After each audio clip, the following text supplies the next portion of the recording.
põnevat asja sa siin kuulad? Vaata nüüd kontrollin seda kitarriharjutust. Oli vasema aastata see rokk.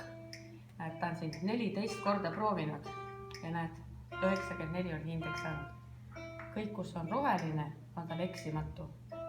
Ja kus tal kollane on väike, Rütmiviga siis? Jah, või halvasti kinni katnud või midagi, et ei ole nagu kvaliteetne.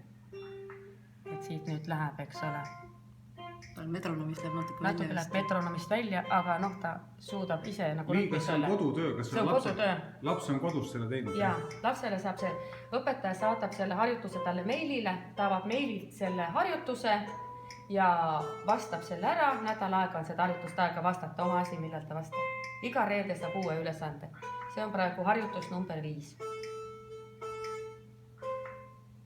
Ja see on nagu ühe keele harjutus. Et igal tunnil on nagu erinev teema ja see siis jääb kodus harjutada. Ja lõpuks sina näed siis... Ma siin näen, kuidas ta on seda kodus vastanud ja kui hästi ta on teinud. Ja lõpptulemus on see, et kui me järgmine tund sellega alustame, siis on kõikidel see juba selge.